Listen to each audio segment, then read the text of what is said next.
J'ai reçu un colis mystère et je suis littéralement devenu fou parce que le contenu de cette boîte est juste incroyable. Et oui, ça parle de Gunpla. Yo tout le monde, je suis le Capitaine Grocha. Et qui dit mercredi dit une vidéo autour des Gunpla. Et ce que je vous propose maintenant, c'est de découvrir le premier lot.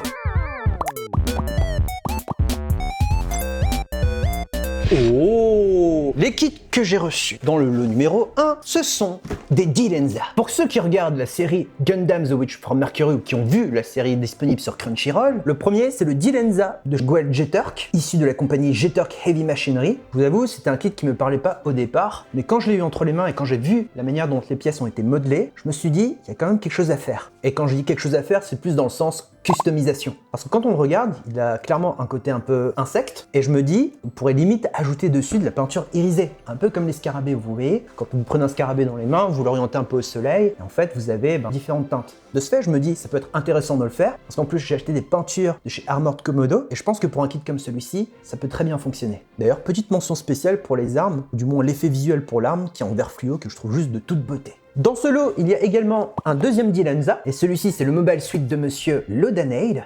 Comme pour le Dilenza, il a un côté un peu insecte. Là, clairement, celui-ci me fait penser à un Beetleborg. Quoi, vous connaissez pas les Beetleborg? Oh, c'est pas grave. De ce fait, celui-ci aussi ira dans ma liste à Gunpla à customiser. D'ailleurs, la liste de customisation commence à être assez longue et véridique. Dans ma boîte aux lettres, je viens de recevoir mon nouveau compresseur. Parce qu'en fait, quand j'avais commencé à faire de la customisation il y a pas très longtemps, en fait, ma peinture n'arrivait pas assez de patates avec l'aérographe. Donc là, j'ai acheté un nouveau compresseur, ça devrait le faire. Passons maintenant au deuxième lot. Et là, je pense clairement que je vais faire des jaloux. Alors, je suis désolé, je suis innocent, ce n'est pas de ma faute, c'est la faute de l'abonné. J'ai reçu ça, le display pour l'aérial afin de refaire les mises en scène d'attaque dans la série The Witch from Mercury. Souvenez-vous, j'ai réalisé une vidéo de test justement sur l'aérial et en fait, dans la vidéo, on peut voir que le bouclier est justement modulable. Sauf que pour réaliser justement une des scènes mythiques de l'anime, il fallait justement cet élément-là. Bon, là, la jalousie, j'ai envie de dire, elle n'est pas extrême. Ok.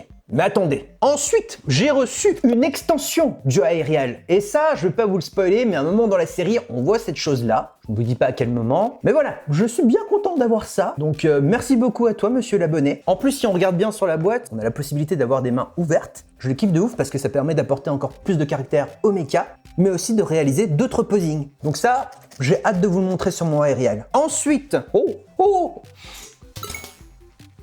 j'ai reçu des decals pour l'aérial. Alors ce sont des water decals qui ont l'air plutôt ouf niveau qualité et qui viennent de la société Jerryworks. Alors perso, je ne connaissais pas Jerryworks. Ils sont spécialisés apparemment dans les decals custom et je trouve le résultat plutôt bien. C'est d'ailleurs disponible pour différents mechas. Alors je vous avoue, côté douane et tout, j'en sais trop rien. Tout ce que je peux vous dire, c'est que sur le site de Rise of Gunpla, ils vendent aussi des water decals de chez Jerryworks. Et là par contre, si vous en achetez, c'est sûr et certain que vous n'aurez pas de la douane. Mais bon, la vérité c'est que j'en ai pas reçu qu'un. En fait, j'ai un deuxième set de water decals. Et qui dit de set, dit forcément un deuxième aérial high raid. Oui, un deuxième. Ça n'a aucun sens, je sais, j'en ai déjà monté un et je me retrouve avec un deuxième. Pour ceux qui ne le savent pas, le aérial est aujourd'hui l'un de mes kits favoris. Il fait partie de mon top 5 parce qu'au niveau form factor, au niveau de son background et tout, je suis amoureux de ce kit. Mais là, vous allez me dire, mais à quoi ça sert, Captain, d'avoir deux fois le même aérial? Eh bien, je pense que vous l'avez deviné, c'est un peu comme les autres kits que je vous ai présentés avant, c'est aussi pour le customiser. Du coup, j'aurai celui-ci et celui que j'ai déjà monté. Vous aurez la version avant et vous aurez la version après avec les water decals. Mais, et c'est là où c'est juste trop fou, j'ai reçu... Alors, c'est la première fois que je vois ça de ma vie. Je ne connais pas la société, c'est Dua IX015. En fait, c'est une extension qui est faite en résine pour modifier le Gundam aérial. Souvenez-vous, dans ma vidéo de test, je vous avais dit que le aérial, je le trouvais un petit peu tassé. Et dans ce kit-là, ou du moins dans ce module-là, on a la possibilité d'avoir des mains articulées, du moins c'est ce que j'ai l'impression, et surtout on a la possibilité de rallonger les bras, mais également les jambes, pour donner un côté encore plus élancé au Gundam aérial. Alors, je n'ai pas encore ouvert cette boîte, mais de ce que que je vois, c'est des choses à peindre soi-même. Donc là, j'ai pas le choix. C'est vraiment un kit de modification pour le aérial. Mais au vu des photos, ça a l'air quand même super stylé. Je vous avoue que je ne sais pas si ça s'imbrique facilement dans un kit,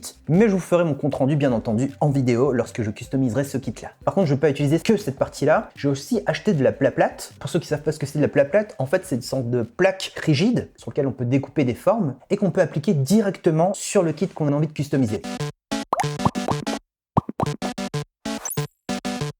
Bon, il reste un dernier lot.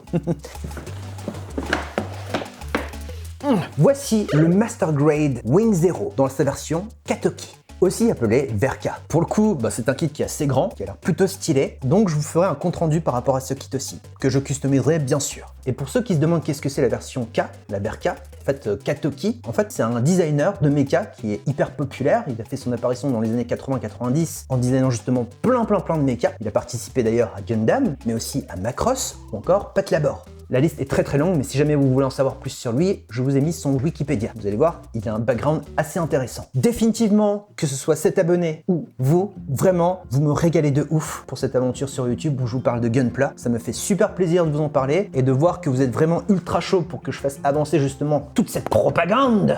C'est difficile pour moi de vous exprimer avec d'autres mots le plaisir de vous partager ma passion, mais sachez que tout ce que vous me renvoyez en message privé, en commentaire ou autre, peu importe, ça me va droit au cœur. Oh, et j'allais oublier. Alors ça vous parle peut-être un peu moins. En fait, ce sont des outils pour les claviers custom. Bon, vous savez, je suis fan des Gunpla. Si les claviers custom, c'est vraiment pour le coup deux univers que je surkiffe et que je vous partage sur ma chaîne. Et justement, ces outils, ils sont là pour modifier le confort de frappe, mais également la sonorité. Mais vous inquiétez pas, je vais vous préparer une série d'épisodes où je vais customiser justement quelques claviers custom que j'ai et que je vais recevoir également. J'espère que cette vidéo vous aura plu. Si c'est le cas, n'hésitez pas à me laisser un like. Ça vous prend une seconde, c'est gratuit et en plus, ça permet d'épauler mon travail et de référencer cette vidéo sur YouTube. D'ailleurs, on se rapproche de ouf, mais de ouf. Genre là, bientôt, il me restera genre 1100 abonnés et après on tape les 20 000. N'oubliez pas qu'à partir de 20 000, je vous proposerai de monter un kit incroyable sur la chaîne. Je vous dis juste le format, ça sera un perfect grade, mais je vous en dis pas plus. N'oubliez pas que vous avez également moins 5% sur le site Rise of Gunpla, que ce soit pour les kits, la peinture ou les outils et même d'autres licences. D'ailleurs, un grand merci à eux pour leur force et leur soutien dans mes projets autour des Gunpla. Sur ce, je vous dis à très bientôt, portez-vous bien. C'était le Captain Gros Chat. Bisous!